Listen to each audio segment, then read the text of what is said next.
Selamat berjumpa kembali dengan saya dalam program Saat Teduh Sayang Surabaya. Kita akan merenungkan firman Tuhan. Biarkan kita memulai hari dengan mengandalkan Tuhan dalam hidup kita.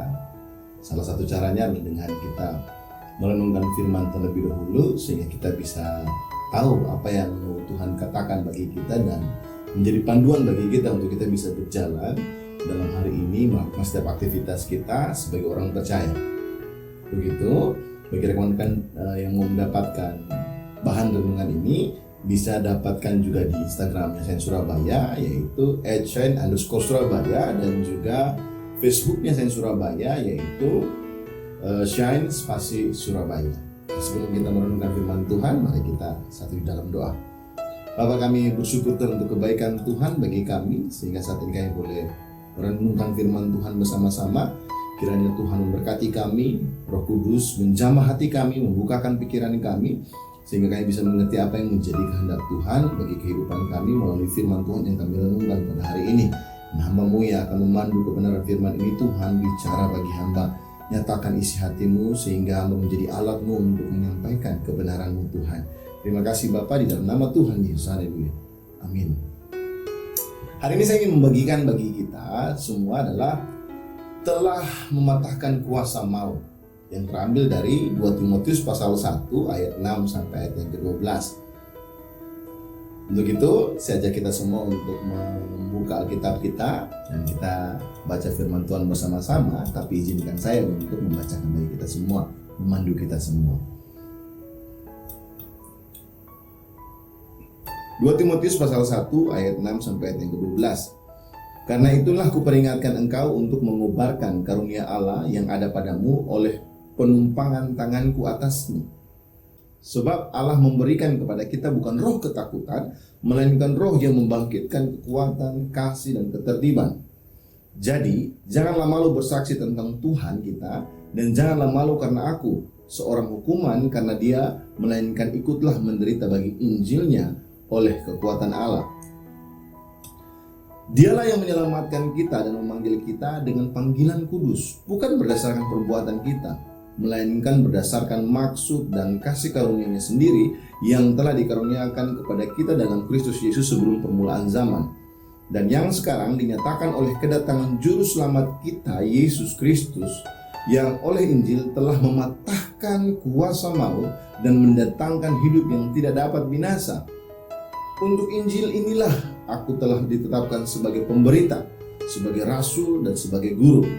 Itulah sebabnya aku menderita semuanya ini. Tetapi aku tidak malu, karena aku tahu kepada siapa aku percaya, dan aku yakin bahwa Dia berkuasa memeliharakan apa yang telah dipercayakannya kepadaku hingga pada hari Tuhan. Ayat pokoknya di ayat yang 10. Dan yang sekarang dinyatakan oleh kedatangan juru selamat kita, Yesus Kristus, yang oleh Injil telah mematahkan kuasa maut dan mendatangkan hidup yang tidak dapat binasa. Haleluya. Saudaraku yang kekasih, di dalam ayat 6 sampai ayat yang ke-8, maka kita menemukan ada 3 nasihat Rasul Paulus kepada Timotius.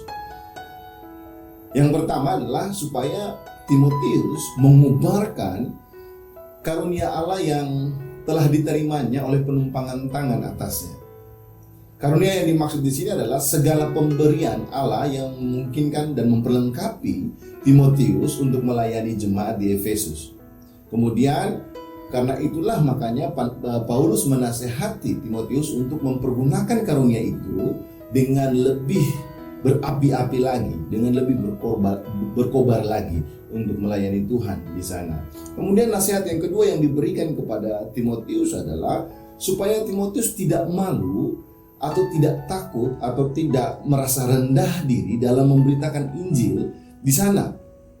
Sebab kemungkinan rasa malu itu begitu terasa kepada Timotius sebab dia masih muda. Kemudian dia melayani di sana dan banyak orang-orang Yahudi dan juga banyak orang-orang pengajar-pengajar sesat yang kemungkinan besar membuat Timotius dengan situasi, keadaan, lingkungan sekitarnya ini membuat dia tidak percaya diri untuk menjadi pemimpin di sana dalam hal pengajaran, dalam hal pemberitaan Injil, sehingga akhirnya Paulus menasihati dia supaya dia jangan malu untuk itu.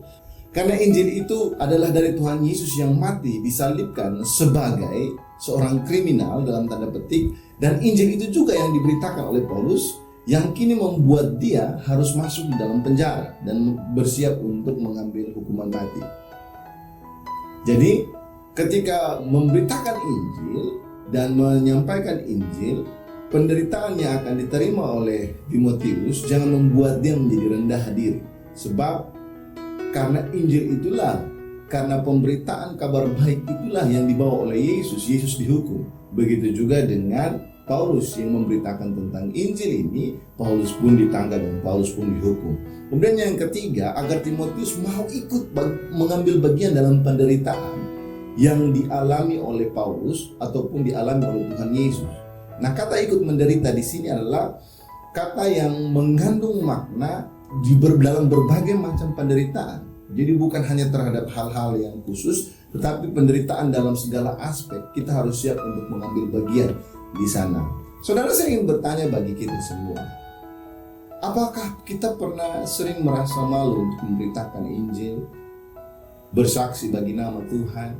Kita takut ditolak, kita takut tidak diterima, kita merasa riskan, atau bahkan mungkin kita berpikir, ini kan hak asasi manusia, masing-masing punya privasi dan kita tidak mau sampai ke sana.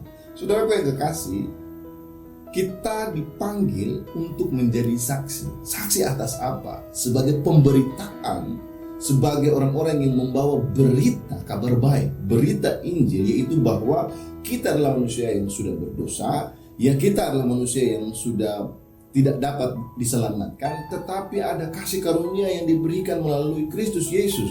Allah mengasihi manusia, mengaruniakan anaknya yang tunggal, supaya mereka yang harusnya binasa itu percaya kepada dia, dan mereka tidak binasa. Kita tidak binasa. Nah, kita harus tahu bahwa Yesus telah mengalahkan maut. Artinya maut yang dikalahkan oleh Yesus itu membuat kita harus mampu. Artinya dia tidak lagi memberikan roh ketakutan kepada kita, tetapi memberikan keberanian, ketaatan dan sebagainya dalam pemberitaan Injil. Sebagai orang percaya memiliki tanggung jawab untuk menyampaikan hal tersebut. Nah, kita harus lihat bahwa Alkitab sering menggambarkan bahwa Tuhan itu dalam peperangan besar seperti prajurit ilahi yang bertemu dengan musuhnya. Gambaran ini puncaknya adalah ketika Yesus mati di atas kayu salib dan Yesus menang dari atas maut. Gambaran bahwa Yesus menang dari atas maut bukan berbicara tentang atau mengajarkan tentang kekerasan, tapi justru sebaliknya. Yesus datang dengan kasih, dengan lemah lembut untuk menebus orang percaya.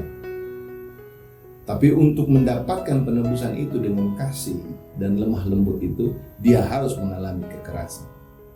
Artinya, mungkin kita berpikir bahwa cerita tentang kemenangan Yesus belum menjadi milik kita. Kita masih hidup menderita, banyak situasi, keadaan yang tidak menentu, banyak teman-teman kita atau keluarga kita yang berada di sekeliling kita sehingga kita merasa tidak enak untuk menyampaikan tentang Injil dan sebagainya.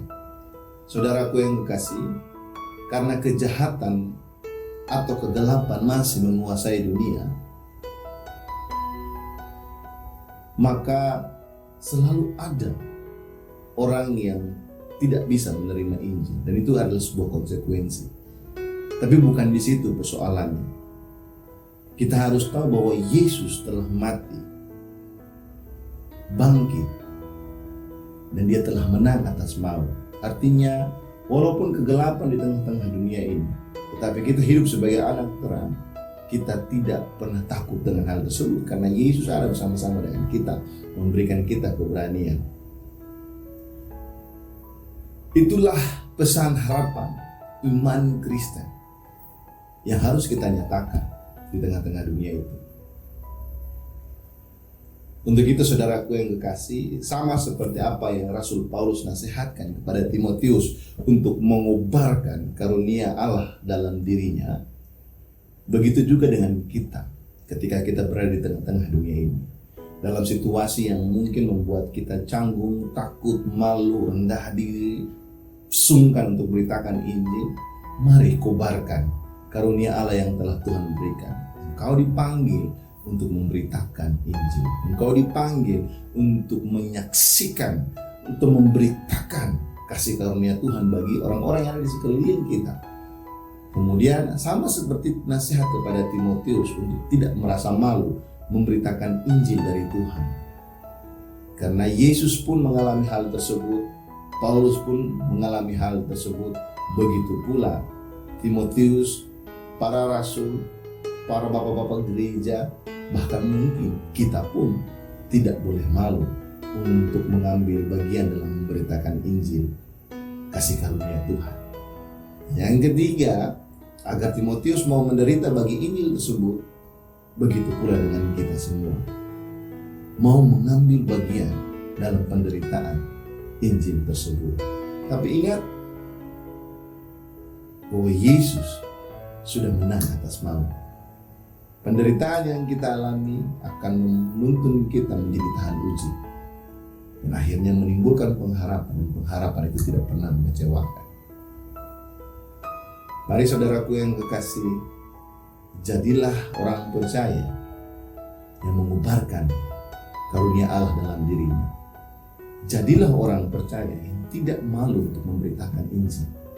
Dan jadilah orang percaya yang mengambil bagian dalam penderitaan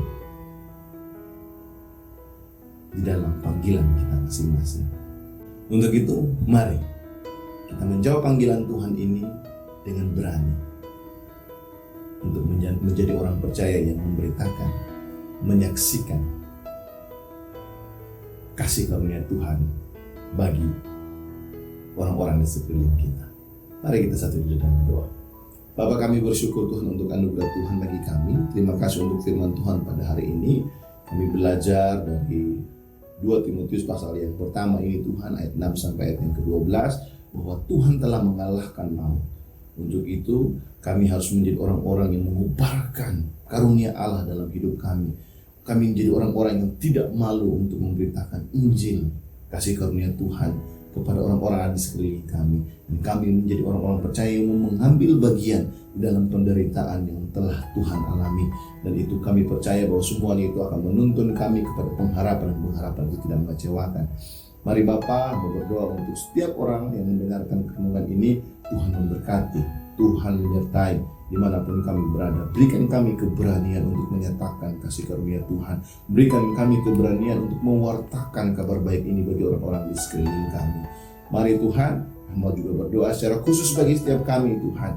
Kami aman dalam perlindungan Tuhan di masa COVID-19 ini Tuhan. Kami percaya bahwa Tuhan terus menyertai kami, melindungi kami. Terima kasih Bapa, dan nama Tuhan Yesus. Haleluya. Amin. Selamat beraktivitas. Tuhan Yesus memberkati.